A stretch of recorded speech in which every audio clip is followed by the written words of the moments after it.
இன்றைக்கி நம்ம சேனலில் என்ன விஷயத்தை பற்றி ரிவ்யூ பண்ண போகிறோம்னா, லப்பர்பந்து அந்த படத்தோட ட்ரெய்லர் பற்றி தான் நம்ம ரிவ்யூ பண்ண போகிறோம். இந்த படத்தில் முக்கியமான கதாபாத்திரத்தில் ஹரிஷ் கல்யாண், அட்டகத்தி தினேஷ் நடிச்சிருக்கிறாங்க.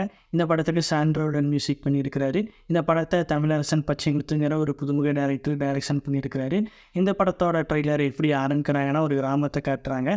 ஸோ அந்த கிராமத்தில் வந்து பார்த்திங்கன்னா, அட்டகத்தி தினேஷ் வந்து ஒரு நார்மல் வேலை பண்ணிகிட்ருக்கிறாரு. அவருக்கு வந்து கல்யாணமாகி ஒரு பொண்ணு இருக்குது. ஸோ டக்குன்னு கட் பண்ணால் அங்கேருந்து ஒரு கிரவுண்டில் ஒரு கிரிக்கெட் விளையாண்டுருக்கிறாரு. தோனி மாதிரி அவர் தான் எல்லா மேட்ச்லேயும் போனால் செமையாக ஆடி ஜெயிச்சு கொடுக்குற மாதிரி காட்டுறாங்க. ஸோ அதே ஊரில் வந்து அவருக்கு ஆப்போசிட்டாக வந்து ஹரிஷ் கல்யாண் இருக்கிறாப்படி. ஹரிஷ் கல்யாண் வந்து பார்த்திங்கன்னா பவுலிங்கில் வந்து செமஸ்ட்ராங்கு. அவர் போட்டார்னா யாருனாலையுமே விளையாட முடியாது. ஸோ அவரோட திறமையை நம்புகிற டீமில் மட்டும்தான் அவர் விளையாடுவார். ஸோ ஹரிஷ் கல்யாண் வந்து பவுலிங்கில் ஸ்ட்ராங்குன்னு அப்படி காட்டுறாங்க. கிரிக்கெட்லேயே ஒரு 2 பேருக்கு வந்து பார்த்திங்கன்னா முட்டிக்குது. யார் பெருசு, நீ பெருசா நான் பெருசா அப்படிங்கிற மாதிரி காட்டுறாங்க. ஸோ எல்லா படத்துலேயும் கிரிக்கெட்டில் வர மாதிரி தான். ஸோ ஒரு 2 டீம் இருக்கும், அதில் 2 ஹீரோ இருப்பாங்க, ஆப்போசிட்டாக இருப்பாங்க. ஸோ அவங்க எப்படி முட்டிக்கிறாங்க அப்படிங்கிற மாதிரி தான் இந்த லப்பர்பந்து படத்தோட ட்ரெய்லரையும் காட்டியிருக்கிறாங்க.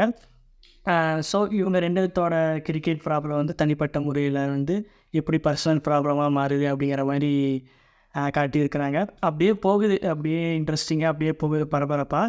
ஸோ நம்ம பொறுத்திருந்து பார்ப்போம். மற்ற கிரிக்கெட் படத்தை தாண்டி இந்த படம் எவ்வளோ டிஃப்ரெண்ட்டாக இருக்குன்னு நம்ம பொறுத்திருந்து பார்ப்போம். ஸோ அது மட்டும் இல்லாமல் ஹரிஷ் கல்யாண் வந்து கடைசியில் தனியாக உட்காந்து பேசிகிட்டு இருப்பார். சரி, நான் மேலேயும் தப்பு, என் மேலேயும் தப்பு, நம்ம மாறி மாறி மன்னிப்பு கேட்டுக்கலாம் அப்படின்னு சொல்லி பேசிகிட்டு இருப்பார். அப்போ ஹரிஷ் கல்யாணோட அம்மா வந்து ஆனால் முண்டமே அவர் வந்து உனக்கு அண்ணன், அவரோட மாமனார் அப்படின்னு சொல்லி ஒரு ட்விஸ்ட்டு கொடுப்பாங்க. அட்டகத்தி தினேஷோட பொண்ணை தான் ஹரிஷ் கல்யாண் வந்து ஷவ் பண்ணிகிட்ருப்பார். ஒரு டிஃப்ரெண்ட்டான ஒரு ட்ரெய்லராக இருந்துச்சு. நம்ம ட்ரெய்லர் பார்த்தாச்சு, சூப்பராக இருந்துச்சு.